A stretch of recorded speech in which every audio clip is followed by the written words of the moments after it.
আজকের আলোচনাটা শুরু করি একটি সহজ গল্প দিয়ে। ধরো, একটি ছেলে আছে। ছেলেটা ছোটবেলা থেকেই চেষ্টা করেছে সৎভাবে চলতে। মা বাবার কথা মেনে চলে, অন্যের জিনিসে হাত দেয় না, কারো ক্ষতি করার ইচ্ছে নেই তার মনে। কিন্তু তার জীবনে একটির পর একটি কষ্ট, কখনো অর্থের অভাব, কখনো পরিবারের ঝগড়া, কখনো শরীরের অসুখ। এক কথায় শান্তি যেন কোনোভাবে তার জীবনে আসে না। অন্যদিকে তার পাশের বাড়িতে আরেকজন মানুষ আছে, যে সব সময় মিথ্যে বলে, মানুষকে ঠকিয়ে নিজের স্বার্থ আদায় করে, ঘুষ দেয়, ঘুষ নেয়, অন্যের প্রাপ্য কেড়ে নিয়ে নিজে আনন্দে থাকে। অবিশ্বাস্য হলেও সত্য, বাইরে থেকে দেখলে মনে হয় সে যেন খুব সুখে আছে। নতুন নতুন জিনিস, বাইরে ঘোরা, চারদিকে সম্মান। একদিন রাতের বেলা ওই ছেলেটা একা বসে কাঁদতে কাঁদতে বলে, হে প্রভু, আমি এত চেষ্টা করি ভালো হতে, তবু আমার জীবনে এত কষ্ট কেন? যে লোকটা অন্যায় করছে তাকে আপনি এত সুযোগ দিচ্ছেন কেন? আপনি তো সব দেখেন, সব জানেন, তবু এই অন্যায় থামান না কেন? এই প্রশ্নটা শুরু তার না। হয়তো তুমিও নিজের জীবনে অনেকবার মনে মনে বলেছ যে ঈশ্বর সব জানেন, সব দেখতে পান, তবুও কেন অন্যায়, পাপ, অন্যের কষ্ট এগুলো চলতেই থাকে। আজকের এই বক্তৃতায় আমরা চেষ্টা করব খুব সহজ ভাষায়, গীতার আলোয় এই কঠিন প্রশ্নটার গভীরে একটু ঢুকে দেখতে। একবার কল্পনা করে দেখো, যদি ঈশ্বর এমন নিয়ম করে দিতেন যে কেউ মিথ্যে বলতে মুখ খুললেই তার জিভ বন্ধ হয়ে যাবে, কেউ চুরি করতে হাত বাড়াতেই তার হাত পা শক্ত হয়ে যাবে, কেউ কাউকে মারতে চাইলে তার শরীর একদম নড়বে না। শুনতে খুব ভালো লাগে, মনে হয় এভাবে হলে তো এই পৃথিবীতে আর কোনো পাপ, কোনো অপরাধ থাকতো না। কিন্তু একটু ভেবে দেখো, তখন কি আমাদের কোনো স্বাধীনতা থাকতো? আমরা তখন ভালো মানুষ হতাম ঠিকই, কিন্তু সেটা হতো ভয় আর বাঁধনের জোরে, নিজের উপলব্ধি থেকে না। ঈশ্বর আমাদের যা দিয়েছেন তার নাম স্বাধীন ইচ্ছা। তিনি আমাদের দিয়েছেন চিন্তা করার শক্তি, ভালো মন্দ বিচার করার বোধ আর নিজের সিদ্ধান্তে চলার ক্ষমতা। যদি তিনি প্রতিটা মুহূর্তে আমাদের হাত পা বেঁধে রাখতেন, তাহলে আমরা ভুল তো করতাম না, কিন্তু শেখার সুযোগও পেতাম না। একটি ছোট উদাহরণ ভাবো। একজন বাবা আছেন, তিনি চান তার সন্তান কোনোদিন না পড়ে যাক, তাই তিনি সারা জীবন সন্তানকে কোলে করে হাঁটেন, কখনো মাটিতে নামতে দেন না। সন্তান হয়তো কোনোদিন পড়ে যাবে না, কিন্তু সে হাঁটা শিখবে কবে? ঈশ্বর আমাদের কোলে নিয়ে সব বিপদ থেকে দূরে রাখার জন্য এই পৃথিবী তৈরি করেননি। তিনি আমাদের পাঠিয়েছেন শেখার জন্য, চেষ্টা করার জন্য, ভুল করেও সঠিক পথ খুঁজে নেওয়ার জন্য। তাই খারাপ কাজ করার পথও খোলা, ভালো কাজ করার পথও খোলা। আমরা যা বেছে নিই তার ফল আমাদের সামনে ফিরে আসে। এখানে আরেকটি বড় ভুল ধারণা আছে। অনেকে বলে, যা কিছু ঘটছে সব তো ঈশ্বরই করাচ্ছেন, তাহলে কেউ পাপ করলে সেটাও তো ঈশ্বর করাচ্ছেন। এই কথা শুনতে কানে ভালো লাগে, কারণ এতে নিজের দায়িত্ব কমে যায়। কিন্তু এটি সত্য নয়, বরং খুব বিপজ্জনক ভাবনা। গীতার আলোয় আমরা একটু পরিষ্কার হয়ে নিই। ঈশ্বর দুটি বড় কাজ করেছেন। প্রথমত, তিনি মানুষকে শক্তি আর ক্ষমতা দিয়েছেন। হাঁটার ক্ষমতা, কথা বলার ক্ষমতা, ভাবার ক্ষমতা, সিদ্ধান্ত নেবার শক্তি সবই ঈশ্বরের দান। আর দ্বিতীয়ত, তিনি এই জগতে নিয়ম স্থাপন করেছেন। যেমন কাজের ফল হবেই, ভালো কাজের ফল একরকম, খারাপ কাজের ফল আরেক রকম। কিন্তু কোন কাজটি আমরা করব, এই নির্বাচন আমাদের হাতে। যেমন আগুনের কথা ভাবো। আগুনের স্বভাব পোড়ানো। তুমি আগুন দিয়ে খাবারও রান্না করতে পারো, আবার আগুন দিয়ে কারো বাড়িও জ্বালিয়ে দিতে পারো। আগুনকে সৃষ্টি করেছেন স্রষ্টা, আগুনের স্বভাবও তিনি ঠিক করে দিয়েছেন। কিন্তু আগুন দিয়ে তুমি কি করবে, সে সিদ্ধান্ত তোমার। ঠিক তেমনি ঈশ্বর আমাদের শক্তি দিয়েছেন, শক্তি ব্যবহার করার সুযোগ দিয়েছেন, কাজের ফলের নিয়মও বানিয়েছেন। কিন্তু কেউ যদি সেই শক্তি অন্যায়ের পথে ব্যবহার করে, তবে সেই অপরাধের দায় স্রষ্টা নিয়ম তৈরি করেন, কিন্তু নিয়ম ভাঙবে কি ভাঙবে না এই সিদ্ধান্ত মানুষের। এবার আসি আমাদের সবচেয়ে বড় অভিমানটায়। আমরা বলি, যদি কর্মের ফল থাকতো তবে যারা পাপ করছে তারা এখনই শাস্তি পেত। আমি তো দেখি অনেক পাপী খুব আরামে আছে।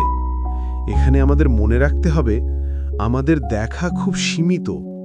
আমরা দেখি এই কিছু বছর, এই এক জীবনের সামান্য অংশ, কিন্তু কর্মের হিসাব এত ছোট নয়। অনেক সময় ফল দেরিতে আসে, অন্য রূপে আসে, বা এমন সময় আসে যখন আমরা আগের কারণ মনে রাখি না।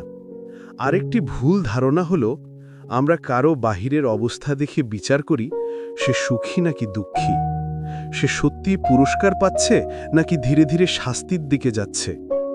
ধরো, একজন মানুষ প্রতারণা করে অনেক ধনসম্পদ জমিয়েছে।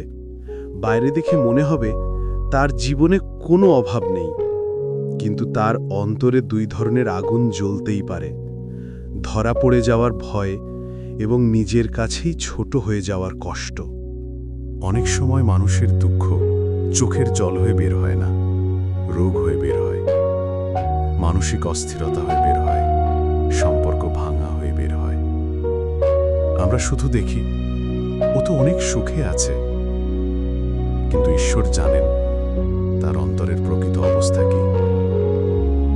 আবার উল্টো দিক থেকেও ভাবো, কেউ আজ কষ্টে আছে বলে তার সবটাই শাস্তি, এটা নিশ্চিত কথা নয়। অনেক সময় কঠিন অভিজ্ঞতার মধ্যে দিয়ে ঈশ্বর আমাদের ভেতরটা পরিষ্কার করে দেন, আমাদের ভেতর শক্তি গড়ে ওঠে, ধৈর্য বাড়ে, ভক্তি গভীর হয়। আমার একটি বইয়ের শুধু কয়েকটি পৃষ্ঠা পড়ে পুরো গল্পের বিচার করতে পারি না। ঠিক তেমনই এই সামান্য জীবনের পরিধি দেখে পুরো কর্মফলের নিয়মকে মিথ্যা বলা যায় না, বরং বলা উচিত, আমি সবটা বুঝতে পারছি না।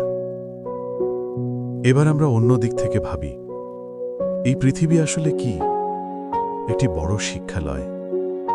এখানে আমরা সত্যও দেখি, মিথ্যাও দেখি, দয়া দেখি, নিষ্ঠুরতাও দেখি, ন্যায় দেখি, অন্যায়ও দেখি। প্রশ্ন হলো, কেন এমন? যদি এখানে কোনো অন্যায়, পাপ, নিষ্ঠুরতা না থাকতো, তাহলে আমরা ন্যায়, পবিত্রতা, দয়ার মূল্য বুঝতে কিভাবে?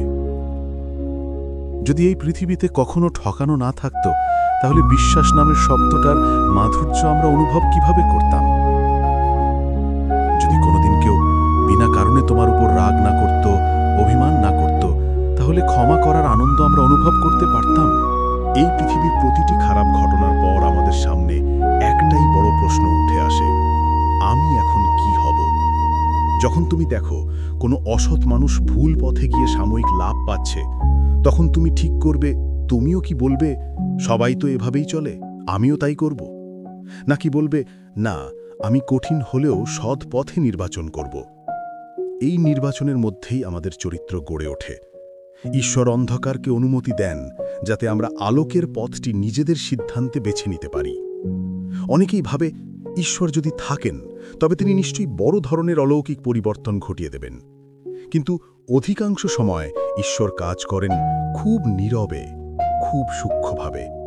কিছু উদাহরণ দিই। আমরা যখন ভুল করি, চারদিকের কেউ না দেখলেও আমাদের ভেতরে একটি কণ্ঠ আমাদের অস্থির করে তোলে। আমরা নিজের কাজের জন্য নিজের কাছেই ছোট হয়ে যাই। এই যে অন্তরের বোধ, এটা কি সেরেব কাকতালীয়? অনেক সময় আমরা যে অন্যায় করি তার ফল তৎক্ষণাৎ না এসে ধীরে ধীরে জীবনে ফিরে আসে। কোনো সম্পর্ক ভেঙে যায়, কোনো বিশ্বাস নষ্ট হয়ে যায়, বা আমরা এমন কারোর আচরণ পাই যা আমাদের পুরনো ভুলের কথা মনে করিয়ে দেয়।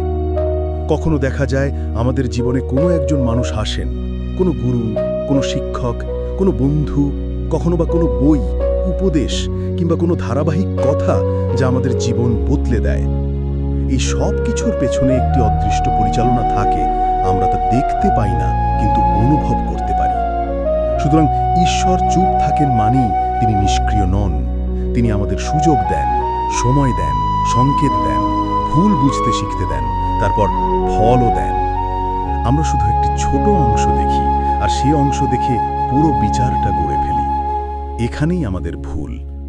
এবার আসি সবচেয়ে গুরুত্বপূর্ণ অংশে। আমরা কি করব? প্রথম প্রলোভনটা হয়তো এই, যেহেতু অন্যায়কারীরা ভালো আছে, আমিও ওদের মতো হয়ে যাব। কিন্তু গীতা অন্য পথ দেখায়। প্রথমত, নিজের চরিত্র শোধন করা। নিজেকে প্রশ্ন করতে হবে, আমি কি করছি? আমার কথাবার্তায়, আমার আচরণে, আমার লেনদেনে আমি কি ইচ্ছা করে একটু মিথ্যা মিশিয়ে নিচ্ছি? আমি কি কারো দুর্বলতার সুযোগ নিয়ে নিজের লাভ তুলছি? আমি কি ছোট ছোট সুবিধার জন্য নিজের নীতি ত্যাগ করছি? আমরা অনেক সময় বড় অপরাধকে পাপ ভাবি, ছোট পাপকে তেমন গুরুত্ব দিই না। কিন্তু চরিত্র ভাঙতে সবসময় বড় ধাক্কা লাগে না। এই ছোট ছোট গোপন অসততাগুলোই একসময় মানুষকে ভিতর থেকে শূন্য করে দেয়। তাই প্রথম কাজ, নিজের জীবনকে যতটা সম্ভব সৎ ও পরিষ্কার রাখার চেষ্টা করা। দ্বিতীয়ত, যেখানে পারি সত্য ও ন্যায়ের পাশে দাঁড়ানো।